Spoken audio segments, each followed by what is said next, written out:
Book 2, Canto 8.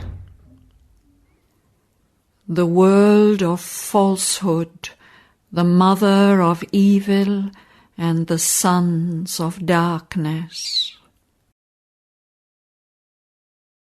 This too, the traveller of the worlds must dare. A warrior in the dateless duel's strife, he entered into dumb, despairing night, challenging the darkness with his luminous soul.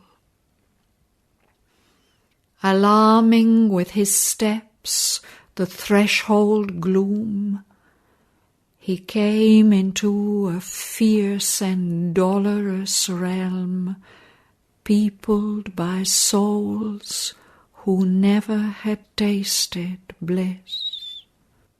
Ignorant, like men born blind who know not light, they could equate worst ill with highest good. Virtue was to their eyes a face of sin, and evil and misery were their natural state. A dire administration's penal code, making of grief and pain the common law, decreeing universal joylessness, had changed life into a stoic sacrament and torture into a daily festival. An act was passed to chastise happiness.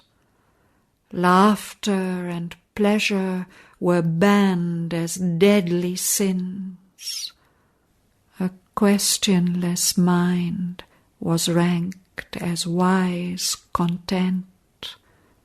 A dull heart's silent apathy as peace. Sleep was not there. Torpor was the sole rest. Death came, but neither respite gave nor end. Always the soul lived on and suffered more.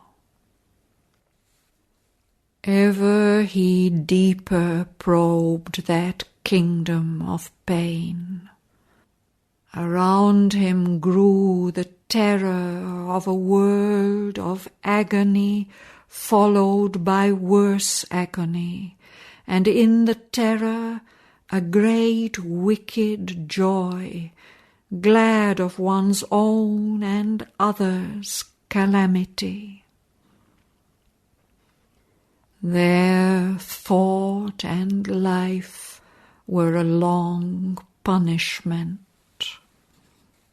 the breath a burden, and all hope a scourge, the body a field of torment, a massed unease. Repose was awaiting between pang and pang. This was the law of things none dreamed to change. A hard, sombre heart, a harsh, unsmiling mind rejected happiness like a cloying sweet. Tranquility was a tedium and ennui. Only by suffering life grew colourful. It needed the spice of pain, the salt of tears. If one could cease to be, all would be well. Else only fierce sensations gave some zest, a fury of jealousy burning the gnawed heart, the sting of murderous spite and hate and lust, the whisper that lures to the pit, and treachery's stroke through vivid spots on the dull, aching hours. To watch the drama of infelicity, the writhing of creatures under the harrow of doom, and sorrow's tragic gaze into the night, and horror, and the hammering heart of fear were the ingredients in time's heavy cup that pleased and helped to enjoy its bitter taste. Of such fierce stuff was made up life's long hell. These were the threads of the dark spider's web in which the soul was caught, quivering and wrapped. This was religion. This was nature's rule. In a fell chapel of iniquity, to worship a black, pitiless image of power, kneeling, one must cross hard-hearted stony courts, a pavement like a floor of evil fate. Each stone was a keen edge of ruthless force, and glued with the chilled blood from tortured breasts. The dry, gnarled trees stood up like dying men, stiffened into a pose of agony, and from each window peered an ominous priest, chanting Te Deums for slaughter's crowning grace. Uprooted cities, blasted human homes, burned writhen bodies, the bombshell's massacre. Our enemies are fallen, they sang. All who once stayed our will are smitten and dead. How great we are, how merciful art thou. Thus thought they to reach God's impassive throne, and him command whom all their acts opposed, magnifying their deeds to touch his skies and make him an accomplice of their crimes. There no relenting pity could have place, but ruthless strength and iron moods had sway, a dateless sovereignty of terror and gloom. This took the figure of a darkened God, revered by the racked wretchedness he had made, who held in thrall a miserable world, and helpless hearts nailed to unceasing woe adored the feet that trampled them into mire.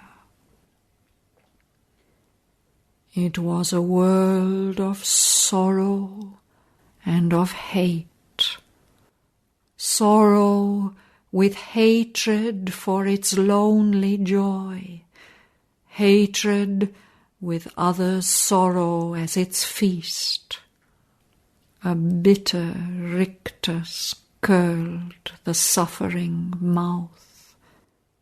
A tragic cruelty saw its ominous chance. Hate was the black archangel of that realm. It glowed a sombre jewel in the heart, burning the soul with its malignant rays, and wallowed in its fell abysm of might. These passions even objects seemed to exude, for mind overflowed into the inanimate that answered with the wickedness it received. Against their users used malignant powers, hurt without hands, and strangely, suddenly slew, appointed as instruments of an unseen doom. Or they made themselves a fateful prison wall, where men condemned wake through the creeping hours, counted by the tollings of an ominous bell. An evil environment worsened evil souls. All things were conscious there, and all perverse. In this infernal realm he dared to press, even into its deepest pit and darkest core, perturbed its tenebrous base, dared to contest its ancient privileged right and absolute force. In night he plunged to know her dreadful heart. In hell he sought the root and cause of hell. Its anguished gulfs opened in his own breast. He listened to clamours of its crowded pain, the heartbeats of its fatal loneliness. Above was a chill, deaf eternity. In vague, tremendous passages of doom, he heard the goblin voice that guides to slay, and faced the enchantments of the demon sign, and traversed the ambush of the opponent snake. In menacing tracts, in tortured solitudes, companionless, he roamed through desolate ways, where the red wolf waits by the fordless stream, and death's black eagles scream to the precipice, and met the hounds of Baal who hunt men's hearts, baying across the felts of destiny. In footless battlefields of the abyss fought shadowy combats in mute eyeless depths. Assaults of hell endured, and titan strokes, and bore the fierce inner wounds that are slow to heal.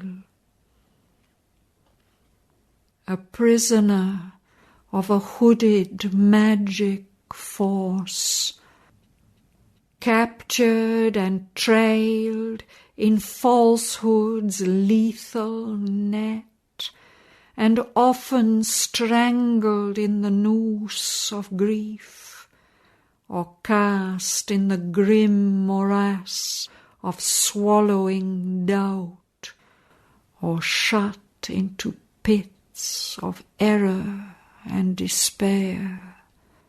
He drank her poison draughts till none was left.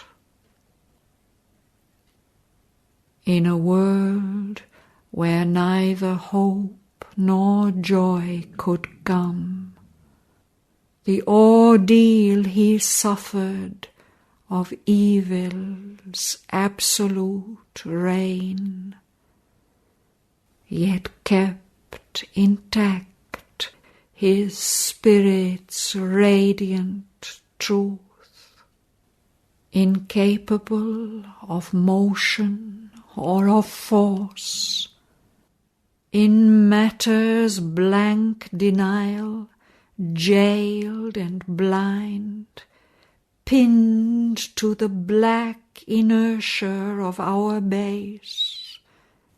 He treasured between his hands his flickering soul. His being ventured into mindless void, intolerant gulfs that knew not thought nor sense. Thought ceased, sense failed, his soul still saw and knew. In atomic parcelings of the infinite, near to the dumb beginnings of lost self, he felt the curious small futility of the creation of material things. Or, stifled in the inconscient's hollow dusk, he sounded the mystery, dark and bottomless, of the enormous and unmeaning deeps, whence struggling life in a dead universe rose. There, in the stark identity lost by mind, he felt the sealed sense of the insensible world, and a mute wisdom in the unknowing night. Into the abysmal secrecy he came, where darkness peers from her mattress, grey and nude, and stood on the last locked subconscious floor, where being slept unconscious of its thoughts, and built the world not knowing what it built. There, waiting its hour, the future lay unknown. There is the record of the vanished stars. There, in the slumber of the cosmic will, he saw the secret key of nature's change. A light was with him, An invisible hand was laid upon the error and the pain, till it became a quivering ecstasy, the shock of sweetness of an arm's embrace. He saw in night the Eternal's shadowy veil, new death for a seller of the house of life. In destruction felt creation's hasty pace, new loss as the price of a celestial gain, and hell as a shortcut to heaven's gates. Then, in illusion's occult factory, and in the Inconscient's magic printing house, torn were the formats of the primal night, and shattered the stereotypes of ignorance. Alive, breathing a deep spiritual breath, nature expunged her stiff mechanical code and the articles of the bound soul's contract. Falsehood gave back to truth her tortured shape. Annulled were the tables of the law of pain, and in their place grew luminous characters. The skillful penman's unseen finger wrote his swift, intuitive calligraphy. Earth's forms were made his divine documents. The wisdom embodied mind could not reveal. Inconscience chased from the world's voiceless breast. Transfigured were the fixed schemes of reasoning thought. Arousing consciousness in things inert, he imposed upon dark atom and dumb mass the diamond script of the imperishable, inscribed on the dim heart of fallen things, a paean song of the free infinite, and the name, foundation of eternity, and traced on the awake exultant cells in the ideographs of the ineffable, the lyric of the love that waits through time, and the mystic volume of the book of bliss, and the message of the superconscient fire. Then life beat pure in the corporeal frame. The infernal gleam died and could slay no more. Hell split across its huge abrupt facade as if a magic building were undone. Night opened and vanished like a gulf of dream. Into being's gap, scooped out as empty space, in which she had filled the place of absent God, there poured a wide, intimate, and blissful dawn. Healed were all things that time's torn heart had made, and sorrow could live no more in nature's breast. Division ceased to be, for God was there. The soul lit the conscious body with its ray. Matter and spirit mingled and were one.